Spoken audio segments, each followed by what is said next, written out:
22A ప్రజలు సతమతమవుతున్నారని retired IAS అధికారి MV Reddy అన్నారు. వెంటనే ప్రభుత్వం గ్రామ సభలను నిర్వహించి పేదల ఇండ్లు భూములకు ఇచ్చిన నోటీసులను ఉపసంహరించుకుని చట్టబద్ధత కల్పించాలని డిమాండ్ చేశారు. లేదంటే త్వరలో 22A కింద బాధితులుగా ఉన్న వారందరినీ కలుపుకుని జేఏసీగా ఏర్పడి ప్రభుత్వంపై సమరశంఖం పూరిస్తామని హెచ్చరించారు.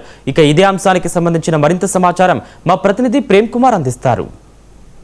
రాష్ట్ర వ్యాప్తంగా రాష్ట్ర ప్రభుత్వం 22A జాబితాలో కొన్ని భూములను పెట్టింది. సో వారందరూ కూడా ఈరోజు పెద్ద ఎత్తున ఆందోళన వ్యక్తం చేస్తున్న పరిస్థితి. వారందరికీ అకారణంగా నోటీసులు రావడంతో ప్రజలంతా కూడా గందరగోళానికి గురైన పరిస్థితి. దీనికి సంబంధించే తెలంగాణ సమైక్య ఆధ్వర్యంలో ఈరోజు బషీర్బాగ్ ప్రెస్ క్లబ్లో ఈ యొక్క 22A పైన ఎవరైతే బాధితులు ఉన్నారో వారితో పాటు భవిష్యత్తు కార్యాచరణ ఎవరు కూడా సామాన్య ప్రజలు ఇబ్బంది పడొద్దనే ఉద్దేశంతో ఈరోజు తెలంగాణ సమైక్య ఆధ్వర్యంలో ఈరోజు మొత్తం కూడా రౌండ్ టేబుల్ కార్యక్రమం ఏర్పాటు చేశారు. మనతో పాటు తెలంగాణ సమైక్య కన్వీనర్ కరుణాకర్ దేశాయ్ గారు ఉన్నారు, మాట్లాడదాం. సార్ చెప్పండి, తెలంగాణ రాష్ట్ర ప్రభుత్వం 22Aని తీసుకొచ్చి ప్రజల్ని ఒక అయోమయ పరిస్థితికి గురి చేసిన పరిస్థితి కనిపిస్తుంది. దీనిపైన మీరు భవిష్యత్ కార్యాచరణ ఏంటి, అసలు ఏం చేయబోతున్నారు? ఓన్లీ 22A కాదు, యాక్చువల్గా తెలంగాణ ఏర్పడ్డ తర్వాత టీఆర్ఎస్ ప్రభుత్వం అప్పుడు భూపక్షాలన పేరుతో మేము భూములన్నీ మరి పక్షాలన చేసి సమస్య లేకుండా చేసి భూములని రీసర్వే చేసి మేము భారతదేశంలోనే సమస్యలు లేని రాష్ట్రంగా తీర్చిదిద్దుతామనే అభయం ఇచ్చింది కేసీఆర్ ప్రభుత్వం. ఇచ్చిన తర్వాత ఏమైంది, తర్వాత దీన్ని 2020లో ధరణి అని తెచ్చాడు.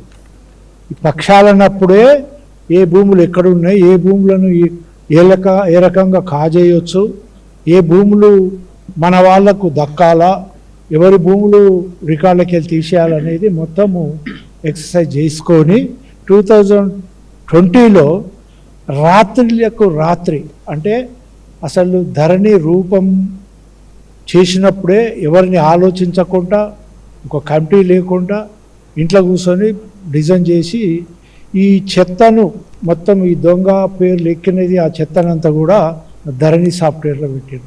ఆ ధరణి సాఫ్ట్వేర్ కూడా అది ప్రభుత్వానికి కాదు, ఒక ప్రైవేటు సంస్థకు ఇచ్చారు. దానికి వెనకకెళ్ళి తాళచేలునే ముందుకెళ్ళి తాళచేలు.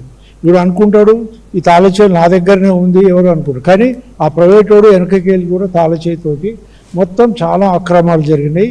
ఆ ధరణి అక్రమాలు నిజంగా చెప్పాలంటే కాళేశ్వరం కన్నా 100 ఇంతలు ఎక్కువ దోపిడీ జరిగింది.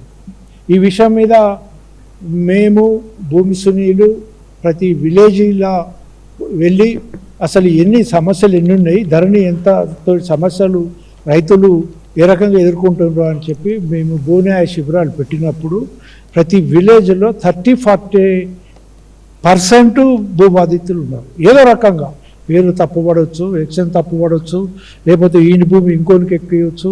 అసలు సాదాబాయినామాతోటి నమ్మకంతో కొనుక్కున్నాం కదా అని సాదాబాయి కాయిదా ఉన్నది, భూమి మీద మనం ఉన్నాం, భూమి ఎక్కడికి పోతుంది అనే ఆలోచనతో ఇప్పటికి కూడా ప్రభుత్వానికి దరఖాస్తు పెట్టుకోకుండా ఉన్న వాళ్ళు ఉన్నారు. ఇవన్నీ కూడా మొన్న ఎలక్షన్లో టీఆర్ఎస్ ప్రభుత్వానికి ఆ ఎఫెక్ట్ పడ్డది. బీఆర్ఎస్ ప్రభుత్వాన్ని గద్దె దించింది. ఇప్పుడు ఈ 22A అనే చట్టం కింద నిషేధిత భూముల జాబితా వలన రాష్ట్ర వ్యాప్తంగా మరీ ముఖ్యంగా ఈ హైదరాబాద్ రంగారెడ్డి జిల్లాల చుట్టుపక్కల ప్రాంతాల వాళ్ళు లక్షల కుటుంబాలు భయాందోళన ఉన్నాయి.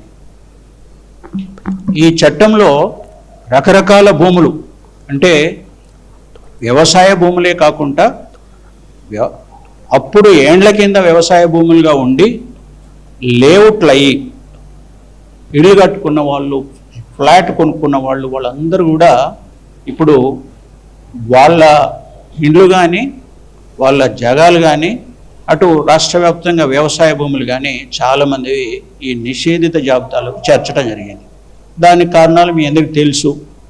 అంటే ఏదైనా గవర్నమెంట్ భూమి కొంత భాగం ఉంటే ఫారెస్ట్ ల్యాండ్ కానీ, ఎండోమెంట్ ల్యాండ్ కానీ, లేకుంటే వక్ఫ్ ల్యాండ్ కానీ, సీలింగ్ ల్యాండ్ కానీ, ఎస్ఐన్ ల్యాండ్ కానీ అట్లాంటివి ఉంటే దాన్ని లేకున్నా కొన్ని అనుమానాస్పదంతో పెట్టినారు, కొంత భాగం ఉంటే మొత్తం సర్వే నెంబర్లని పెట్టడం, మరి అప్పుడు ఎస్ఐన్ ల్యాండ్స్ అని యుఎల్సి ల్యాండ్స్ అని రంగారెడ్డి జిల్లా చుట్టుపక్కల ఉన్న భూములకు చేయటం వలన ఇవి అన్నీ కూడా ప్లాట్లుగా మారిపోయినాయి, ఇండ్లుగా మారిపోయినాయి.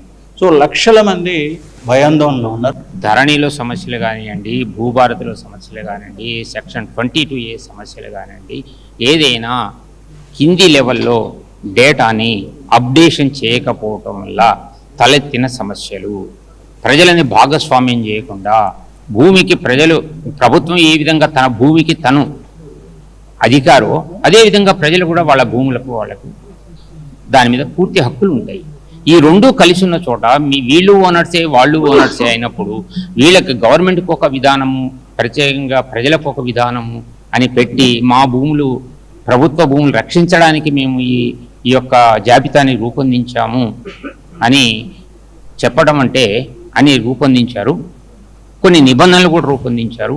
ఆ నిబంధనలు కూడా అనేక సమస్యలను తీసుకొస్తున్నాయి. ఈ నిబంధనలు ఏం చెప్తాయంటే జిల్లా కలెక్టర్ గారికి అన్ని అధికారాలు ఇచ్చారు. ఆయనే లిస్టు ప్రకటిస్తాడు ఈ భూములని, ఆయనే సవరించవచ్చు, ఆయనే దీన్ని ఈ దస్తావేజులు ఏమైనా రిజిస్ట్రేషన్ జరిగితే వాటిని రద్దు చేయొచ్చు. సర్వాధికారాలు కట్టబెట్టడం వల్ల ఇది ఒక నియంతృత్వానికి దారితీసి ప్రజల్లో గందరగోళాన్ని సృష్టిస్తున్నాయి.